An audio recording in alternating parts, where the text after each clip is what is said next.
Hello, everybody. I see we've got two classrooms joining us right now. We're going to give the other classrooms just 1 or 2 more minutes to join us, and then we're going to get started. So hang tight. Thanks for being so patient.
All right, welcome everybody. Thank you so much for being patient. It's good to see you guys all here with us today. My name's Todd. I am an educator here. I volunteer with REEF, the REEF Education Environmental Education Foundation, and I do all the environmental work or environmental education stuff for the Grouper Moon Project here on Little Cayman. And so we'll be doing several live streams this week. Today is the first one, and we're super excited for you guys to be here. I myself teach in Washington State, and so I flew here a couple of days ago and just got here Saturday. evening after traveling for about 30 hours. And so far, I've just been getting ready for this and watching the researchers prepare for going out to the aggregation site where all of the NASA are right now.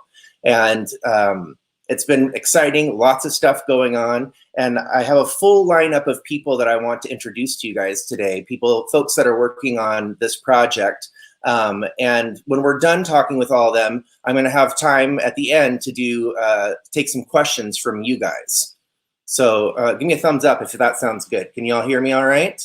Yeah? Thumbs up. Okay, excellent. Okay, so the first person that I'm going to introduce you to is Croy McCoy. Come on over, Croy.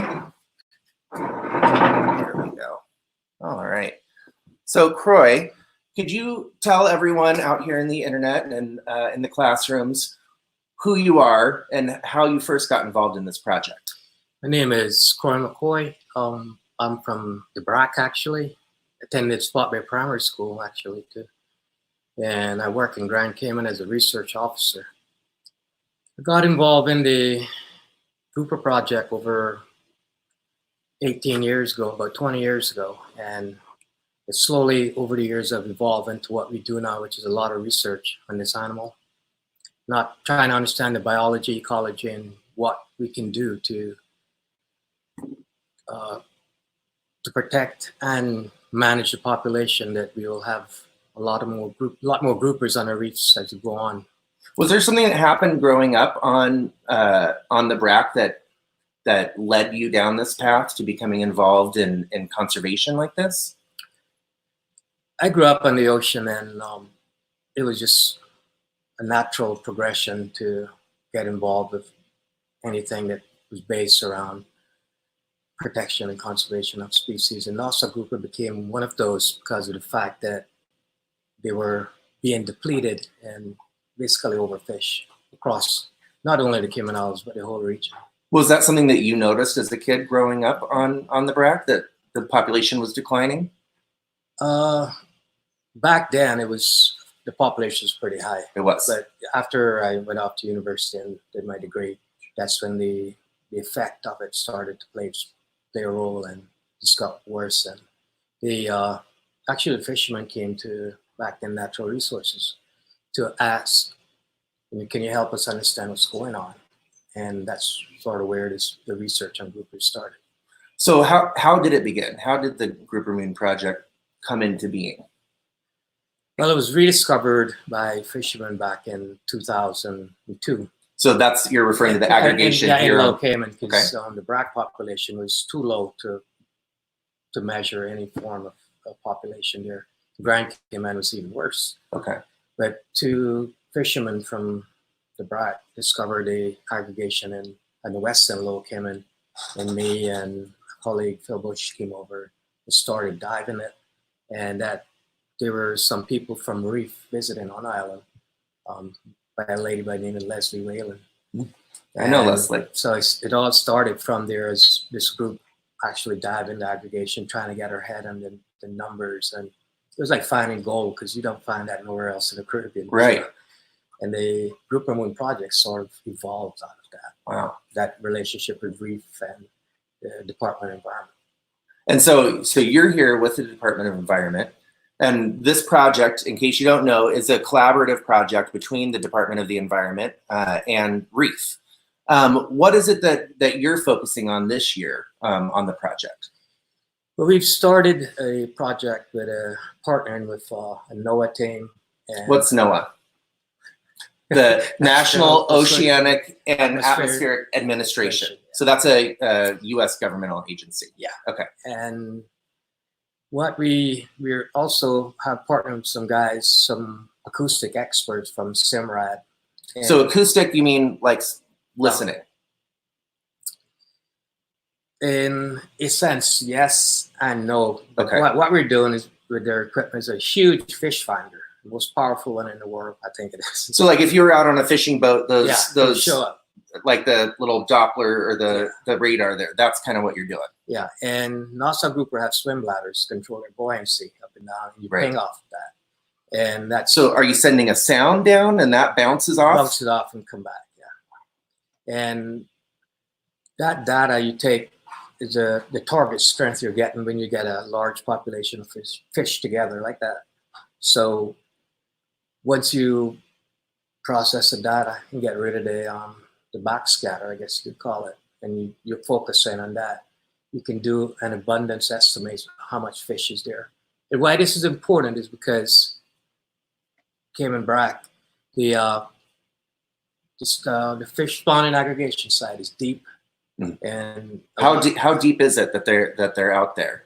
Usually you run from like 100 to 150 off the deeper shelf. So that's deeper than most divers go, yeah? Yeah, and sometimes you get lucky and they're up on top of the shelf. Where are they this year? I have no idea. Oh, okay. we're actually going to the brack tomorrow to do the work. But if this proof of concept works with the abundance estimates there to the in situ tag and recapture abundance estimates, we should be able to do the brack with some fairly good estimate of how much fish is there. So, and grind cayman. Do you believe that the population of grouper are starting to grow on the brack too? Yeah. What evidence is there for that? But when we started this, there was a little less than 500 fish, and our estimates from our counts and stuff last year was 1,500, 2,000 fish. So that is definitely on the positive side. Wow. So you guys will go out there with your acoustic equipment tomorrow, and you'll see if you can get another count using that. Yeah, but we also go and we put these real temporary Floyd tags in them, sort of like a spaghetti tag. Yeah. Stick it in by the tail. Right. And you use that for population estimates. Once you get a known amount in there, and then you go and you count every. So you'll go and you'll count. How much fish you see, like in 10. Right. And then you extrapolate that data, and that gives you a general estimate of what the population is. Wow, that's exciting. So do you expect that you're going to find more fish this year? I hope so. Yeah, I hope so too. It's been, progressively over the last, 15, 18 years from, very low, slowly building up. But like what we noticed with low cayman too, there's a period of when the population doesn't show much increase because of the low population started out with. But once they get going, it just goes gangbusters. Yeah. I imagine I read a paper that came out about the Grouper Moon Project this year that said that the population has grown to maybe 7,000 or more here on Little Cayman. Yeah. How's that feel for you, a researcher that's been working on this since the beginning? It's a very heartwarming feeling in the sense that, what you're doing is meaningful and very successful. Yeah. That's amazing. It took a lot of work, but we got there. Yeah. A lot of work from Reef and the DOE and volunteers and everything. Well, congratulations. I think it's such a, I feel very fortunate to be able to be involved in something like this. And it's, I'm proud to be able to work alongside you guys and see so much success. So yeah, it's a real success story. Yeah, that's great. Way to go. Thank you, Croy. Say goodbye. Next up, I'm going to have Christy Pattengill-Simmons come and introduce herself. Is everyone still hearing me okay? All right, and we have David there too. All right. So our next person today, hold on, let me get us in camera. On camera. Okay. This is Dr. Christy Pattengill-Simmons, and she works with Reef. And first, I'd like to have her introduce herself, a little bit about how she became involved in this project. Thanks, Todd. Thanks for having me. And yeah, I am a scientist with Reef Environmental Education Foundation, the project that works alongside the Cayman Islands Department of the Environment, as well as our collaborators from Scripps Institution of Oceanography and Oregon State University and others like NOAA that you all talked about a bit ago. And we have been working on this project since the beginnings. At Reef, we help coordinate and bring all of the about 16 researchers here. So it takes a lot of just logistics and plane flights and meals because it's a pretty remote island here for those of you who are watching from outside of the Cayman Islands. There's not a lot here. So we bring a lot of our own equipment, all of our own equipment, a lot of our own food. And I work with the other lead scientists to oversee all of the work that we're doing in collaboration with our partners. What is your official title on this project? Like, where do you rest? I would be one of the lead scientists. Oh, awesome. Yes. Mm-hmm. So I know a lot of the kids are probably wondering what's happened so far. What have you guys seen out there so far? And I actually have, after you're going to talk about it, I'm going to share a couple of clips of what you've seen out there. So could you talk a little bit about what you've done out there and what you're seeing? So as you said, over the last few years, the project, we've been doing this project since the early 2000s, 2001, 2002. And in the last 4 or 5 years, we've really seen a huge increase in the number of Nassau grouper coming to the site. And a lot of those young ones, they don't start coming to the spawning aggregation until they're between 6 and 8 years old. So a lot of Why is that? Why did they wait till they're so old? That is when that's before then they're not ready. They're not reproductively reproducing yet. Okay. And so they spend, after the spawning happens, they'll spend a couple, maybe 4 to 6 weeks floating around in the ocean, and then, or 30 to 45 days. So, and then they'll settle out in near shore. And so maybe we'll be able to share some video later of the little juveniles right up against shore, and they hide in little pockets. And then they'll start to go out on the reef and spend 3 or 4 or 5 years as little teenagers out there.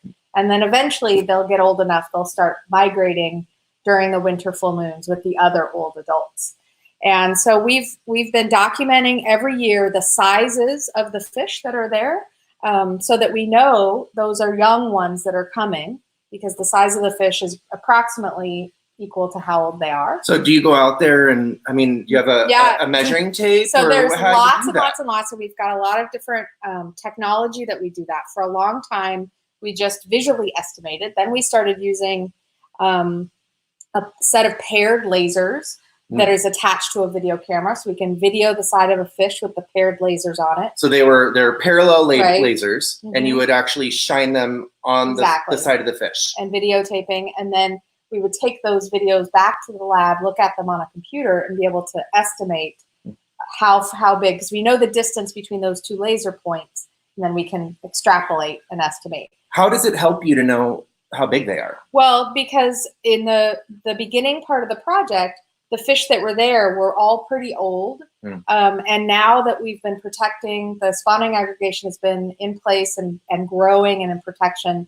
for long enough, the young that are coming from that spawning aggregation, we've done a lot of other different research to figure out where those young go. And a lot of our research shows that most of them come back here. So they're spawning when and where they do, so that their babies will come back to the Cayman Islands. And so protecting that spawning site is directly benefiting the residents and the divers and the visitors and the fishermen of the Cayman Islands. So are you saying that they actually go back to the same spawning site that like their parents were at?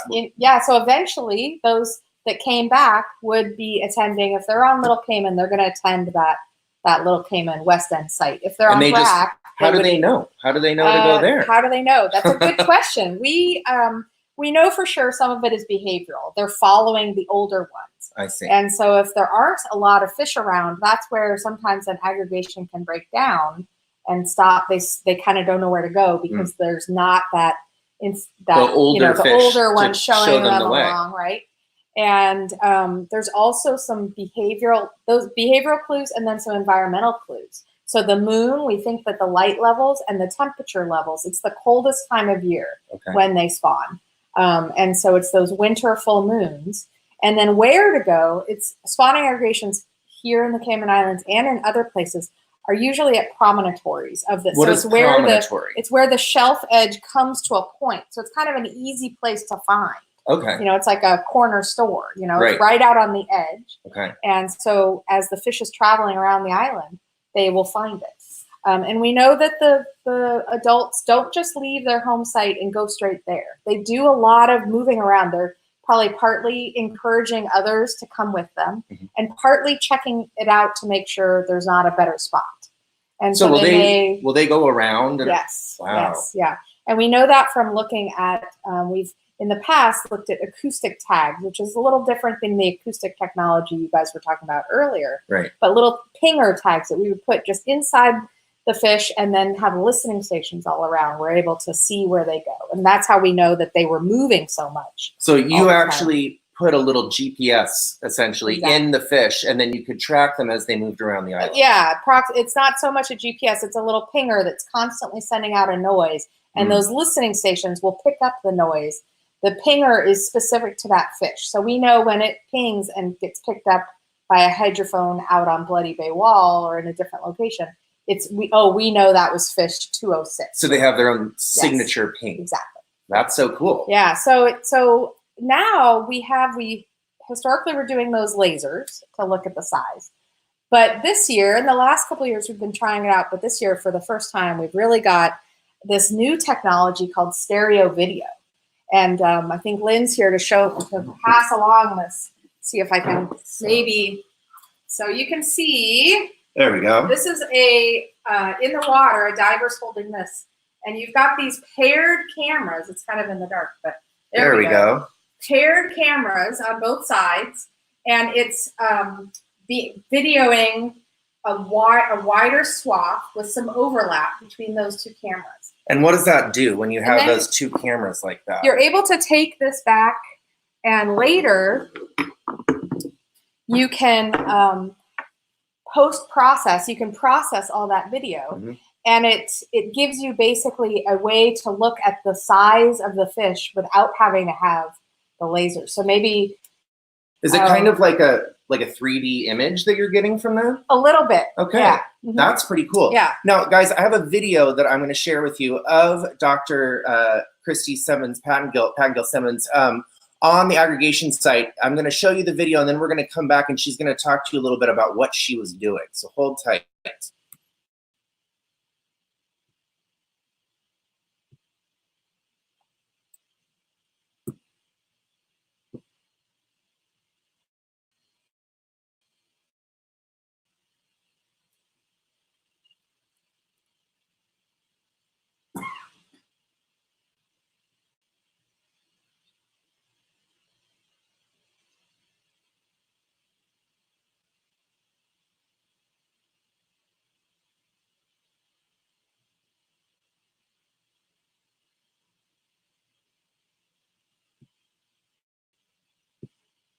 Okay, were you guys all able to see that okay? Give me a thumbs up if you could see that. Yeah? All right. Can you tell us what you were doing in that video? Right. So I had a different kind of camera set up. It was one single camera out on the end of a stick. Like a GoPro. It was a GoPro out on the end of a stick. And the stick is mostly just so I can get closer to the fish without having to have me so close to the fish, so that I can kind of reach around to different fish. And what I'm doing there is taking videos of individual fish, mostly the side, the face and the side patterns. And similar to how we're going to use a computer later to analyze the stereo video, the new technology that we're using to estimate size, this is a different technology, different set of software. We take the camera video that I have, and then trying to identify individuals, different fish, based on the unique patterns on the side of their body. So each fish has their own unique face. That's what we think. And so we're still testing this out and working with some really smart scientists who are able to do pattern recognition. It's the same technology has been used for stars, to look at patterns in stars and on leopards and other animals. So we're trying that out on fish. Whale sharks is another really classic example. So if we can get that to work, then the plastics Floyd tags that Dr. McCoy was telling you about earlier, we would get away from using that to estimate individual numbers. So you wouldn't have to tag them anymore. We would use these this facial recognition, basically. So the idea would be, once you've got a database of all their faces, then you can go out and just take video of the whole aggregation. And how many different individuals we would see, how many individuals we had recorded, how many different individuals there were, and then we could make an estimate of how many are there. Okay, so I bet you guys are going to want to see the fish that are out there. So I'm going to show you a quick clip that was taken just yesterday of all the Nassau that are out there. So hold tight here.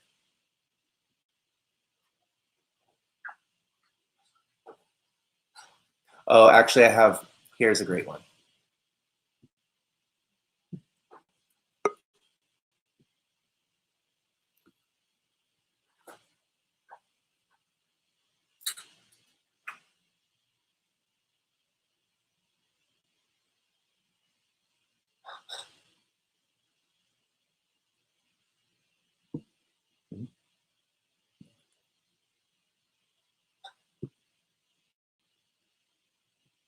Okay, so that was a little up close of the grouper. Now I'm going to show you that, like, really up close. You got to see all in his nose and everything. Now I'm going to show you a pan of all of the fish, and maybe you guys can make some guesses about how many fish are out there.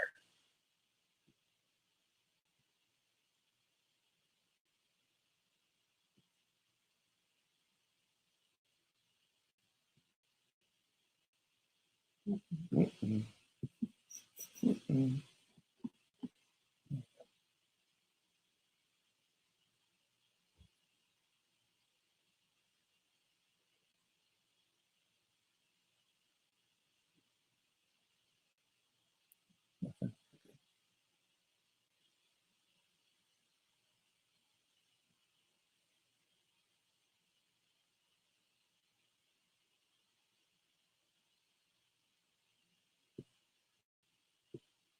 Okay, so Christy, can you tell us a little bit about what we just saw? Is that all of the fish?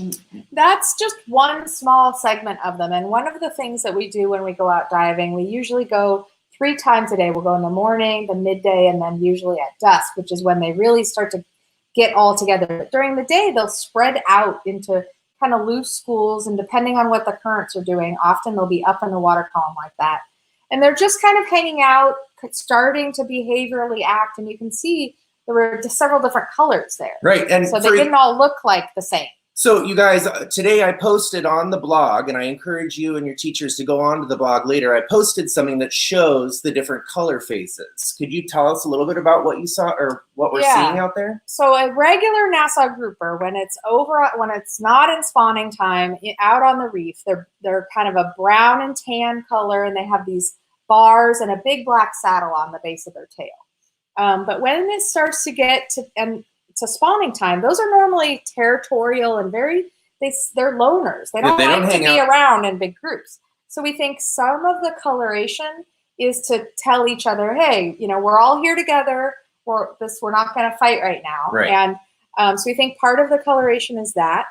There's a solid dark, so we call that the dark phase. It becomes almost black and you can't see the bars anymore. There's a white belly, and that one is, you can still see the bars, but it's really pale and a pretty white belly, but really pale overall. And often they'll take that on when they're resting, kind of down on the bottom. They spend a lot of time down in, unlike what you saw there up in the water column, they also spend a lot of time on the bottom getting cleaned because they're putting out a lot of energy, using up a lot of their resources, and they're really prone to getting parasites and little nasty bits. So they spend a lot of time getting clean during the day at the spawning aggregation.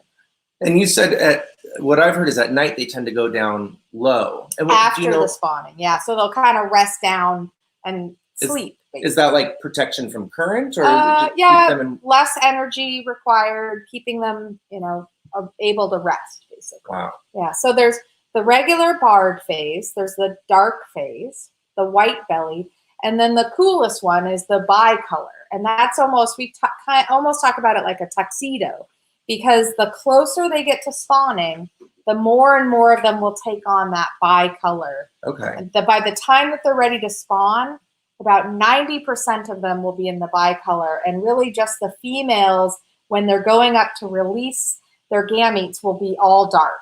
Okay. But the color phase is not related to male-female. They can all take on any of those colors. So it's not really easy to tell the male from the female. No, you cannot tell. Okay. Yeah. Wow, that's awesome. All right, well, thank you so much. We have another scientist that's going to come on and talk to you guys. So give Miss Pattengill Simmons a wave goodbye. Thank you for being here, Lynn. And after we have our next speaker come on, we'll have time for some questions. So if you have some questions, have your teacher type into the private chat that you guys are ready for questions, and I can snap on you. In fact, I'm going to pull a couple of you onto the screen right now so you can see yourselves. There's the classroom. Hey guys, so good to see you. Let's see who else. Oh, all right. Okay, we're going to come back. There we go. All right, so Lynn, can you introduce yourself to everyone and tell us a little bit about what you do on the project? All right, so my name's Lynn Waterhouse, and I'm one of Bryce's former graduate students. So I got to start coming to this project when I was a graduate student at Scripps Institution of Oceanography, and been coming for about 6 or 7 years now. And I finished my PhD 2 years ago, so now I'm at Shut Aquarium in Chicago. Wait, so are you a doctor now? I am. Oh, I have to call you doctor now. Oh, okay. So I get to come in the projects I've been most involved in. We're doing the tag counts that Dr. Corey McCoy was talking about, and then also doing some work with the eggs from the fish to see how warmer temperatures impact them. And okay, so you're counting fish, and you're going to collect gametes later. Yes. And okay, so as an undergraduate, what was it that you started doing? Like, you didn't start as a doctor. No. How did you first get into the project, and what were you doing? So when I was an undergrad, I thought I was going to be a math major, and things didn't turn out as planned. So I got a biology degree and figured out that I really liked doing field work. And so then when I made it to Scripps as Bryce's student, he was running this program, and my first year I didn't go. I got to see him go, and then I realized when you go diving from a research institution, you have to have this scientific dive plan. So you have specific buddies who join you, and I realized that Bryce needed to have a buddy from our institution, and that I could be that buddy. So I lobbied hard for that, and then got involved with the project, and I've learned a lot of different skills, underwater skills, over the years. Awesome. Yeah. So what have you seen so far this year out there on the aggregation side? Has there been anything surprising? Is it what you expected? What's out there? So, of course, all the grouper. There are some small fish. Really? Yes, it's exciting. So Nassau grouper can live to be, the longest one ever aged was 29 years old. Oh, wow. But they don't come to the aggregation. So they're not attending the aggregation to spawn until they're somewhere between 4 to 7 years old. Okay. And so we think we're seeing some of those younger recruits, which is really exciting. What does that tell you if you're seeing those young ones there? It means that 1 year, so 4 to 7 years ago, there was a spawning aggregation, and those gametes that were spawned grew up into little larvae, and then they made their way back after 40 or so days to the island of Little Cayman and grew up to be the age that they are now, so 4 years old. And during those 40 days, after they turn into larvae, they're really at the whim of the currents. So it's not a sure thing that just because the fish release their gametes and spawn that we're going to get babies. So are there actually some years where they aggregate, they spawn, and none of them survive? There's probably years where none survive, or they go someplace else. Maybe they go to Grand, maybe they go to Cayman Brac. They might also be going to other parts of the Caribbean. Wow. But so some years we don't see a whole lot come back from the spawn, and then some years we see a lot. Correct. Yeah, and we actually make an effort every year to send snorkelers out to look for the juveniles. I'm going to go do that later this week, you guys. Awesome. Yeah. All right. So we had talked about an experiment that we were going to try to do. Can you tell us a little bit about what you're thinking? Yes. So we are going to be bringing an egg, a chicken egg, like you would eat, right, with us on a dive, and we will be cracking it open at depth. So you're going to take the egg all the way down. Very carefully. How deep will you go? I'm hoping we will successfully bring that egg to 80 feet. Wow. And open it. Okay. So I'm going to post about this on the blog, and I want you guys to think and to make some predictions. What do you think is going to happen to that? Is it going to be like a hard-boiled egg, or is it just going to be regular egg from the carton? From the carton, raw egg, uncooked. Okay. So we're going to take this raw egg down to the bottom, down 80 feet about, and crack it open and see what happens. I'm going to post about this on the blog today, and I want you guys to go on there and make some predictions of what you think is going to happen to that egg. That's exciting. Yeah. That should be really cool. All right. Well, I want to thank Lynn for being here, and I'm going to call up one more person to talk. So thank you so much. Thanks, you guys.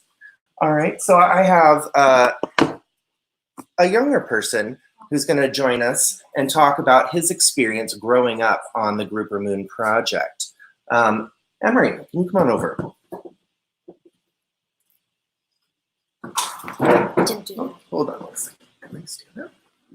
There we go. All right. So, Emery, could you introduce yourself to everyone out there? And you're welcome to look at me if that's more comfortable. I'm Emery Simmons. I am the son of Bryce and Christy Simmons, who you just met. Yeah. Okay. And so, have you been, when did you first start coming to the Grouper Moon project?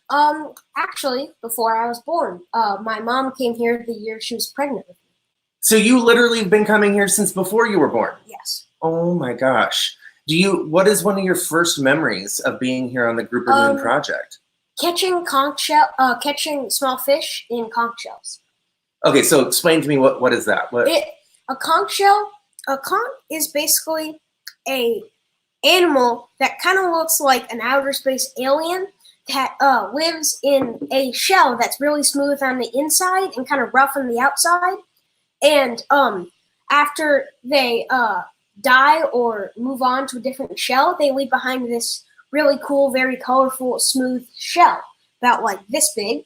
Wow. And what we did was we put it, we took an empty conch shell, we put it in the mangrove, and wait for little fish to swim into it, then grab it out, and the little fish would still be in there. So technically we caught them, but we always released them, but it was just really fun. So why did you put the conch shell in the mangrove? Because the mangrove, a bunch of baby fish hide there because a bunch of bigger predatory fish can't fit into the narrow space of the mangrove. So it's like protection for the little fish in there. Yes. Wow. So what's it been like growing up on a project like this? What's been one of the challenges? I would imagine, like, what do you do when your folks are out diving? Like I just said, we caught fish conch shells. We went out to the ocean, pools, biked, walked. I bet you had to learn how to really be independent. Yeah, figure out things to do by yourself. Yeah, it's hard. It's hard, but you get used to it. You get better at it over the years. Okay. Yeah. And what happens when you go back to school? Does everyone ask you about what's going on? Do you share about your adventure? Yeah, actually, that's usually the. What happens when you go back? Yeah. That's pretty cool. Yeah. So now, how old are you now? I'm 12. 12 years old. And I hear on good advice that you have acquired a new skill this year while here. What's happened? I got certified as an open water diver. Wow. Right here. And that means I can now scuba dive to a max depth of 40 feet until I turn 15. Then it increases to 60 feet. And it's just been a skill that I've really wanted for my entire life. And you can only get certified when you're 10 or older. And I got. So now, does everyone in your family know how to dive? Yes. That's cool. Yeah. Oh, whole diving family. Yeah. So were you surprised? Do you think that you have a different sense of the project now that you've been able to go underwater? Like you have a new appreciation for it? Definitely. Yeah. What did you see when you were down there on those dives this week? I saw a baby turtle. A couple of Nassau groupers. Okay. Couple of barracuda. One swam up to me. Pretty scary. Yeah. But he just said hi and left. He just said hi. He's like, "What's up?" Walked away. Right. Make sure that you knew he was there. Yeah. Yeah. I mean, they were fun dives. It was fun to learn how to dive, and it was just fun. What are so do you go other places with your family? Is it just here for Little Cayman, or are there other places that you guys go? We go to the Azores. We go to Costa Rica. We go to the Dominican Republic. We go like everywhere, all over the world. Wow. And so now that you know how to dive, you'll be able to go diving with the family when you go to those other places. Yeah. Wow, that's really cool. Yeah. All right. Well, thanks for introducing yourself. Why don't you say goodbye to everybody? Bye. Thanks. Awesome. Good job. We'll be good for right now. All right. So now it's time for you guys who might have some questions to go ahead and ask your questions. And I've got scientists here waiting, and I see Spot Bay is there. Hi, Spot Bay. Does anyone there have some questions for us about what's going on the project? I'm so glad to see you guys here. I'm not sure if you were here earlier, but Dr. Croy McCoy was on earlier talking about working on the project, and you may know he grew up there on the BRAC. So I encourage you, if you didn't get to see his interview, to watch the beginning of this live stream later, and you can see what he had to say. So I'm gonna come to you guys, and if you have some questions, now would be a time to ask them. Hello, Spot Bay. You can unmute your mic. There we go. Hi, guys. So, yeah, question right in the front. When they carry down the egg, are they just gonna make it crack right there? So that's the idea. Lynn is going to take Dr. Waterhouse is going to take the egg all the way down to depth, down to 80 feet, and crack it open. Do you guys have any ideas what's going to happen? Is it going to be different than cracking it open here on the surface where we are? I think it's gonna explode by the pressure. So the pressure is going to make it explode? Yeah, I think so. Okay. Any other guesses? Well, that's all right. Does anyone have another question about what's been going on the project? Or maybe you could share some knowledge that you've learned about the Nassau grouper. Do you have anything that you want to say? Or you can, what you can do in the meantime, you can think about the two questions. Okay, we do have a question. How old does the grouper moon have to be, like, to be counted as an adult? Oh, great question. In fact, I'm going to ask the scientist to come over and answer that question. Dr. Waterhouse. Could you repeat your question one more time, just so that everyone knows what the question was? How old does the grouper have to be counted as an adult? That's a great question. So in order to attend the aggregation, the grouper needs to be somewhere between 4 to 7 years old. So we define adults as roughly in that age. If you're there at the aggregation, we assume you're an adult, and in reality, that means you're older than 4. Okay. But one of the interesting things about Nassau grouper and some other species of fish is that their lengths are actually related back to their age. So one of the reasons we're swimming around that stereo video is so we can measure all the fish, and then we can actually figure out roughly how many aged fish we have and what proportion of the total population is in each age category. So generally speaking, the bigger they are, the older they are. Yes. Okay. And, that's great. Does anyone else have a question about the Nassau for Dr. Waterhouse? And if there's other classrooms, I see we've got several other classrooms on right now. If you guys have questions, you're welcome to type them into the private chat. Oh, there we go. Yes, right there in front. Go ahead and ask your question. Oh, you just muted your mic. Let's unmute your mic. There you go. Okay, what's your question? How old is the grouper moon project? Oh, how old is the Grouper Moon project? Right here. So we started in 2002, 2001 with Leslie Whalen. But as Dr. Corey McCoy mentioned, fishermen were coming to DOE to talk about what they were seeing with their catches of the grouper. So there was concern earlier than that, and that's because the number of fish they were able to catch each year was declining. And that was worrisome for them. So the project itself officially started in 2001.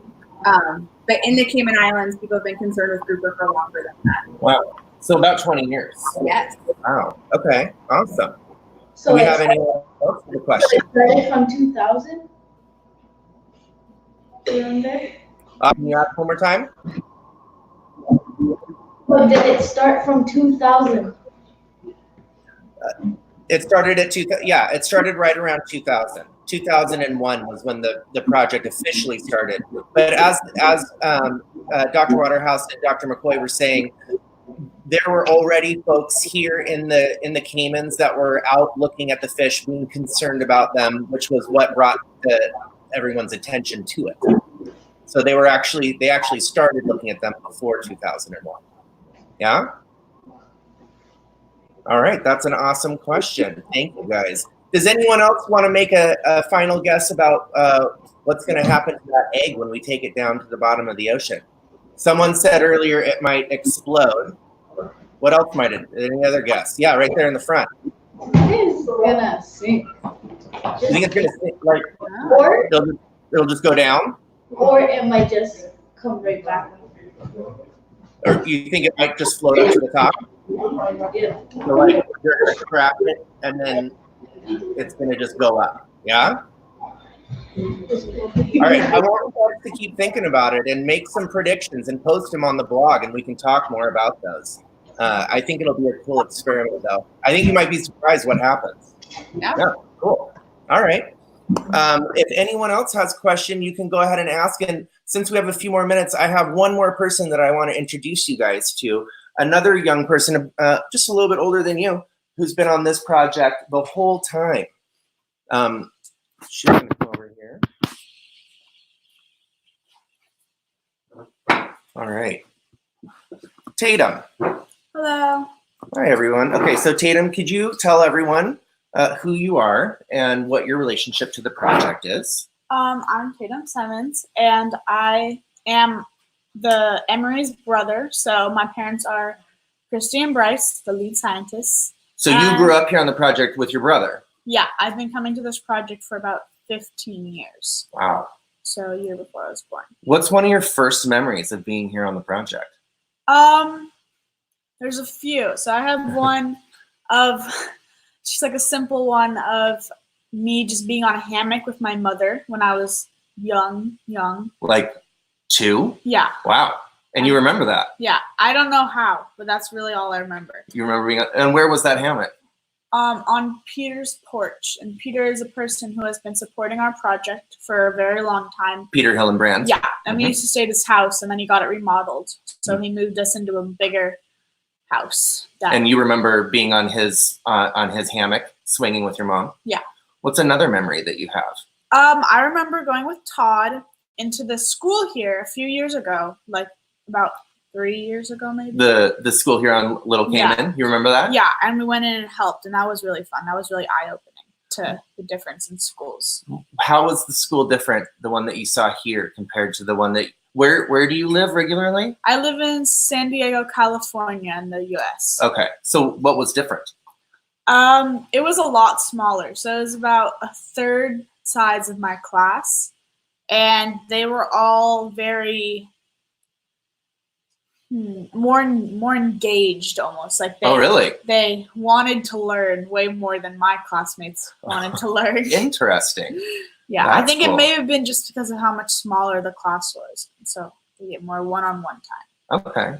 Yeah.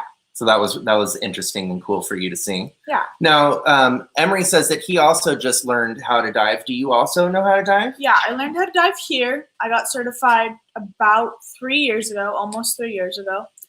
And yeah, that was really fun for me, and that was really eye-opening. And now I get to come here and dive almost every year. I went on a dive yesterday with Todd. That was really fun. What did you see? Saw a turtle. Yeah. I saw a stingray that with a fish, and the fish was like hovering over the stingray and wouldn't leave the stingray alone. Yeah. Do you know what they were doing? No. Does anyone know what the stingray, why there was, do you know what kind of fish was with that stingray? No, was it just cleaning it? It was a jack that was swimming around with that stingray. Does anyone out there happen to know why another fish might be hovering right next to a stingray? Any guesses? You think they're just buddies, or what do you think's going on? Yeah, in the back. To clean the fish? Cleaning the fish? That's a good guess. And that does happen at cleaning stations, but that's not what happens in this particular situation. Can anyone else make another guess? Yeah, in the back again. Protection.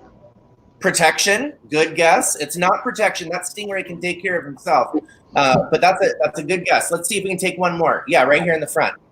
For the leftovers. What?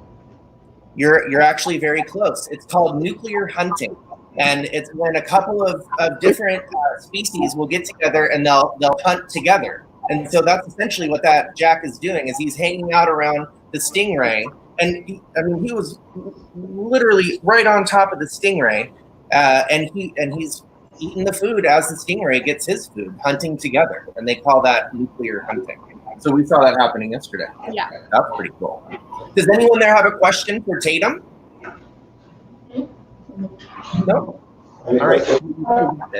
I want to thank you for being here and sharing a little bit about your experience on the project. Oh, we do have a question here in the front. Yes, go right ahead. What was it like the first time you went? Can you say that a little bit louder? We couldn't hear you. What was it like when you first dived? Do you remember your first dive? So when you learn how to dive, you start in the pool, so you can get used to it. And then my first real dive, I remember we went on the boat, and then I jumped in the water, and jumping in was my favorite part, and like sinking, that was really fun. Were you scared? I was really scared. I was like, oh god. And then there's fish all around me, but it was really fun. And it feels like when you go underwater, it almost feels like you're sort of in space in a way. So it was really fun. You just like float, and like you don't have to worry about anything. Are any of you guys there in Spot Bay? Are you guys gonna learn to dive? Has anyone there thought about diving? Yeah? Yeah. Oh, awesome. I love to see that. I hope that you guys all learn how to dive. All right. Well, thank you for being here and sharing your experience. Thank you guys. All right. Well, that's about all the time that we have today. If you have any more last questions, I'm happy to take them. But if not, we're going to wrap it up. And then tomorrow, we're going to have our second live feed, and that's going to actually be an underwater live feed where we're going to dive down on one of Little Cayman's most famous dive sites. It's called Bloody Bay Wall. And you guys will get to go down with the scientists and see everything that's down there on the reef and talk about what a healthy reef looks like. I think that'll be something that is pretty awesome and cool to share with you guys. Did I see a couple of hands pop up there, or were you just stretching? All right. Well, it's great to see you guys again. Spot Bay, especially, so good to see you guys on the live feed. I hope that we see you again later this week on the other live streams. And just thanks to everyone who showed up today. And I'll see you guys tomorrow. Take care. Bye-bye. Bye, guys. Okay. Have a good one.